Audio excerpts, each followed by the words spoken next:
Welcome back. కొన్ని అద్భుతాలు జరగడానికి ముందు ఎవరూ నమ్మరు, జరిగిన తర్వాత నమ్మించాల్సిన అవసరం లేదు. ఇప్పుడు మీరు చూడబోయే స్టోరీ అలాంటిదే. ఒక దివ్య దృష్టి, ఒక అతీత శక్తి, ఊరంతా విశ్వాసం, దైవత్వంతో కూడిన ఒక దృశ్యం, ఇవన్నీ మేళవించిన ఆసక్తికర కథనం. Let's watch the story.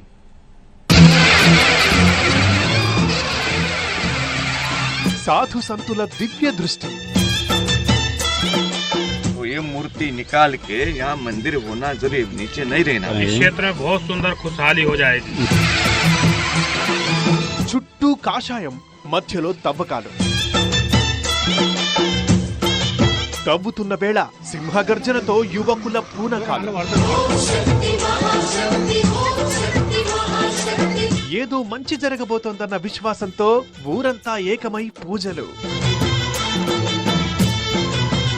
Mancherial జిల్లా ముల్కల గ్రామంలో కనిపించిన సీనిది. మూఢనమ్మకం అందామా అంటే వీల్లేదు, ఓ ఆధారం కనిపిస్తోంది. పోనీ నమ్మేద్దామా అంటే ఆ నమ్మకానికే అతీతంగా ఉంది తంతు. గోదావరి తీర ప్రాంతమైన ముల్కలకి ఈ నెల 10న కొందరు సాధు సంతులు వచ్చారు. గోదావరి హారతిచ్చారు. అక్కడే పోచమ్మ గుడి ముందు టెంకాయ కొట్టారు. ఆ దారిలో వెళ్తూ వెళ్తూ ఒక ప్రైవేట్ ల్యాండ్ దగ్గర ఆగారు. అక్కడ వాళ్ల దివ్య దృష్టికి ఏదో శక్తి కనిపించిందట. బహుశా అది అమ్మవారే కావచ్చు. భూగర్భంలో ఉన్న ఆ శక్తిని బయటకు తీసి పూజిస్తే ఊరికి మంచి జరుగుతుందని ప్రజలకు చెప్పారు ఆ సాధు సంతులు. ఇక్కడ ఏదో దివ్యమైన శక్తి ఉన్నది అని వాళ్ళు హిందీలో చెప్పిర్రు. మరి అయ్యగారు ఇక్కడ ఏమున్నది, స్వాములు ఇక్కడ ఏమున్నదని గ్రామ ప్రజలు అడిగిర్రు.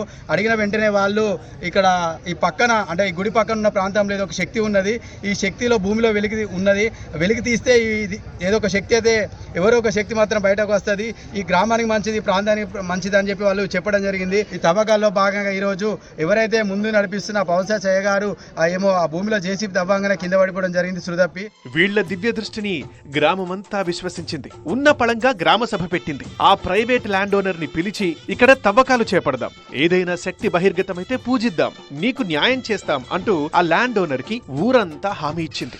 సాములు వచ్చినట్టే గోదావరికి సాములు వచ్చిన సంగతి అని చెప్పని, అమ్మగారు ఉందని చెప్పని అక్కడ నా భూమిలో పోయి కొబ్బరికాయలు కొట్టుడు, ఆ ఊరోళ్ళు బొట్టు వేసుడు ఇది చేసింది. నన్ను ఊరోళ్ళందరికీ వెళ్ళి ఇట్లా దేవుడు ఉన్నది, మేమందరం అడుగుతున్నాం, మరి నీ ఆకారం తీసుకోమంటే సంగతి అని చెప్పి వెళ్ళిందుంటే ఈ సరేనని చెప్పాను. సాధువుల దృష్టి, గ్రామస్తుల విశ్వాసం, ల్యాండ్ ఓనర్ మాట. సో పని మొదలైంది.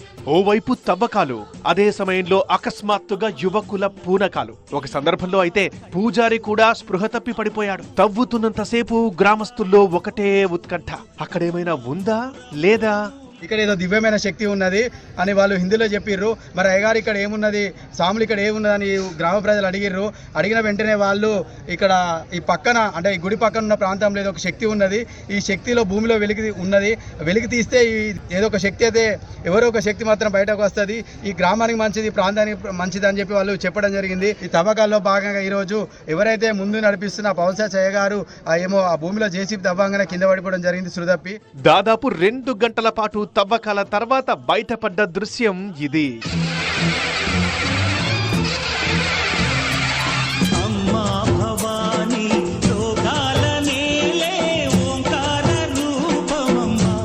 అదిగో సింహవాహిని అమ్మవారి విగ్రహం.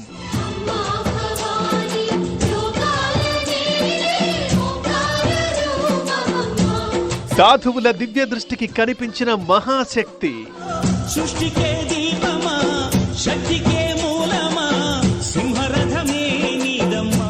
ఇప్పుడు చెప్పండి, అబద్ధం మూఢనమ్మకం అనాలా, లేదంటే దివ్య దృష్టి ఉందని, ఆ దివ్య దృష్టికి దివ్యశక్తి కనిపిస్తుందని నమ్మితే ఆ దైవమే నిజమై వస్తుందని అనుకోవాలా? మీరే తేల్చుకోండి. ఏమో, ఈ ఒక్క ఉదంతంతో ముల్కల ఊరంతా సంబరపడుతోంది. ఇప్పుడు ఆ విగ్రహాన్ని చూసేందుకు సమీప గ్రామాల దగ్గర నుంచి క్యూ పెరిగింది. బ్రహ్మాండంగా ఒక గుడిని కట్టేందుకు ఊరంతా సమాయత్తమవుతోంది ఇప్పుడు.